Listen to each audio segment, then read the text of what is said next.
Radio, c'est l'heure des petits loups.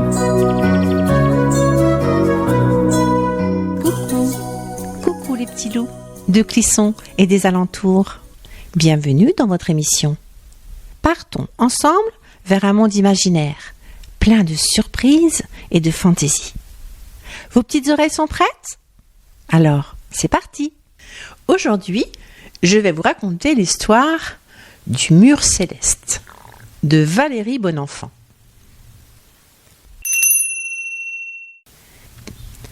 Il était une fois un grand grimpeur du nom de Campio qui ne savait plus quoi escalader. Il avait tout réussi. Les parois les plus raides, les falaises les plus vertigineuses, les montagnes les plus pointues.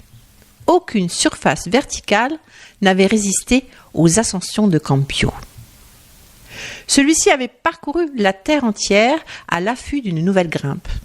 Mais hélas, il semble aujourd'hui qu'il en ait fait le tour. Quel ennui! J'ai fait tout ce qu'il y avait à faire. Je n'ai plus qu'à aller me coucher. De toute façon, j'ai plus rien d'autre à faire.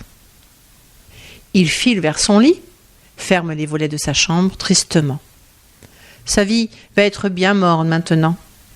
Il plonge dans ses draps, rabat la couverture et ferme les yeux. Psst, psst.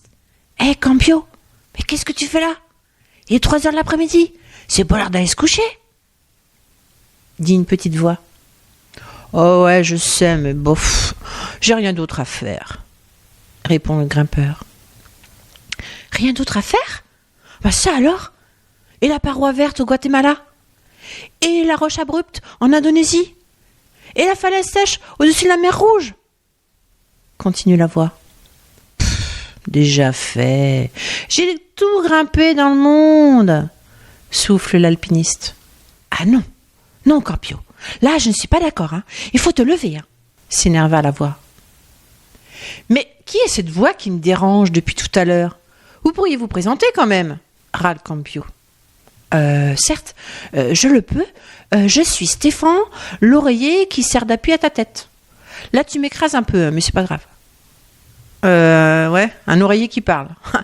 Ma parole, je dois déjà rêver, s'étonne Campio. Pense ce que tu veux, En tout cas, moi, je connais une paroi que tu n'as jamais grimpée, annonce le coussin. Tiens donc, parce que toi, l'oreiller coincé dans ton lit, tu connaîtras un endroit que moi, qui ai voyagé, j'ignorerais?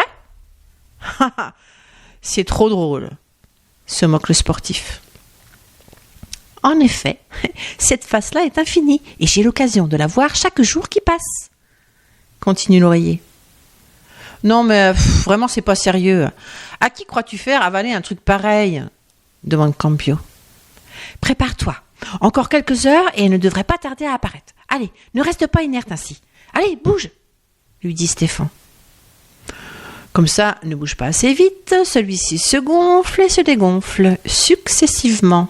La tête de Campio monte et descend en rythme. Impossible de dormir dans celui-là.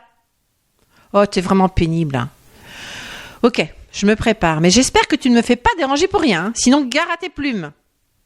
Campio s'équipe, comme il a l'habitude de le faire. Sauf que là, il ne sait pas où il va. Enfin, dans quelques heures, il serait débarrassé et à nouveau dans son lit. Cela tombe bien, la nuit tombe. C'est presque prêt, dit l'oreiller tout excité. Puis, voilà, tout est là. À toi le mur céleste. Le mur céleste? Jamais vu sur une carte, moi. Où est-ce situé? En face de toi. Mais je vois rien. Le ciel noir avec ses étoiles brillantes. Ce sont elles qui seront tes points d'accroche. Allez, vas-y, monte. Étonné, Campio s'avance vers l'immensité noire. Il monte d'abord le long d'un réverbère, prend appui sur la lanterne, puis avance son pied vers la première étoile. Magique. Cela marche. Le voilà à l'ascension du ciel. Il s'élève, toujours plus haut, se saisissant des étoiles avec les mains, les pieds posés sur d'autres. C'est fantastique, si haut, tellement grand, somptueux. Campio a de nouveau la joie au cœur. Là seul dans le ciel, il est heureux. Tiens la lune, un peu de repos ne me fera pas de mal, se dit-il.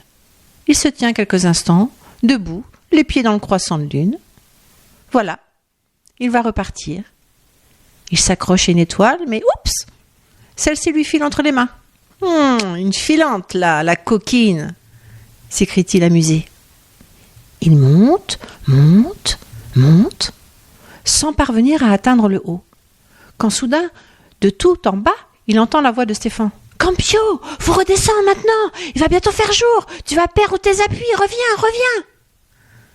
Campio revient à son point de départ.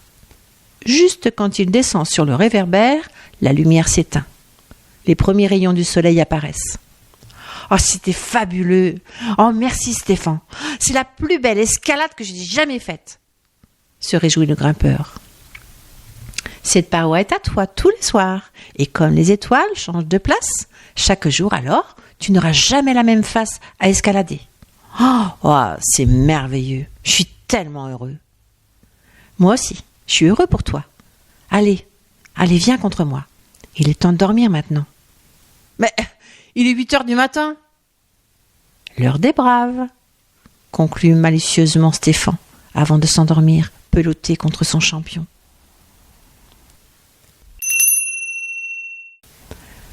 Voilà, l'histoire est finie. À bientôt les petits loups pour une nouvelle histoire.